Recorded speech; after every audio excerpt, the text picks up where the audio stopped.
अस्सलाम वालेकुम। कैसे हो आप सब लोग। ये आपको शायद नहीं पता कि दुनिया में अगले सालों में लाइक 2050 में 3 ऐसे ममालिक हैं या इससे ज़्यादा भी हो सकते हैं कि ये बिल्कुल नाकाबिल बर्दाश्त और रहने के बिल्कुल काबिल नहीं रहेंगे, अनलाइवेबल होंगे। इसके पीछे क्या रीज़न है, क्या वजूहात हैं, ये आज की वीडियो में डिस्कस करते हैं। तो वेलकम टू आवर चैनल। अगर आपने हमारे चैनल को सब्सक्राइब नहीं किया है तो प्लीज़ हमारे चैनल को सब्सक्राइब कर लें ताकि आपको और ऐसी इंटरेस्टिंग वीडियो मिलती जाए। मिडिल ईस्ट के ममालिक ईरान, कुवैत और ओमान, ये 3 ऐसे ममालिक हैं कि ये रहने के बिल्कुल काबिल नहीं रहेंगे। मैं अगर बात कर लूँ तो दुनिया में 197 कंट्रीज़ है और उसमें से बहुत ज़्यादा कंट्रीज़ प्लांटेशन का काम करते हैं, या आप कह लें तो यहाँ पे ज़्यादा काफ़ी फॉरेस्ट हैं। अगर तीसरी वजह की बात कर ले तो बारिशें होती हैं। ये 3 ऐसे ममालिक हैं जहाँ पे बारिशों का रेशो काफ़ी ज़्यादा कम है, मतलब रेनफॉल काफ़ी ज़्यादा कम है, जिसकी वजह से ये काफ़ी ज़्यादा गर्म ममालिक है। और इसके पीछे रीज़न्स क्या हैं, तो ग्लोबल वार्मिंग का डायरेक्ट इफ़ेक्ट इन 3 कंट्रीज़ पे काफ़ी ज़्यादा पड़ रहा है।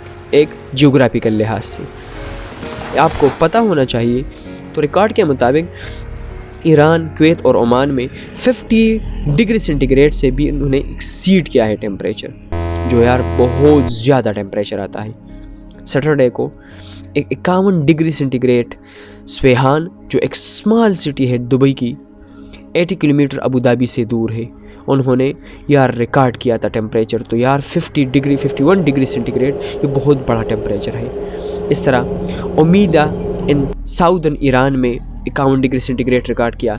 जोहरा कुवैत में काफ़ी ज़्यादा 51 डिग्री या 50 डिग्री रिकॉर्ड किया गया।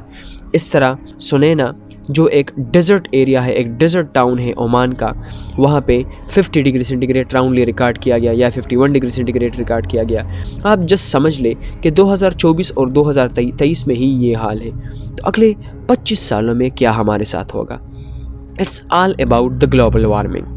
तो हमें ये करना चाहिए कि जितनी भी गाड़ियाँ हैं, हमारी ओल्ड गाड़ियाँ हैं, उसको हमने सेल करना है, या अगर उसमें कोई प्रॉब्लम है तो उसको हमने ठीक करना है। हमने ज़्यादा फ्यूल की कंजम्पशन नहीं करनी, और अगर हम जितनी प्लांटेशन करेंगे, फॉरेस्ट लगाएंगे, तो शायद हम इस कंट्री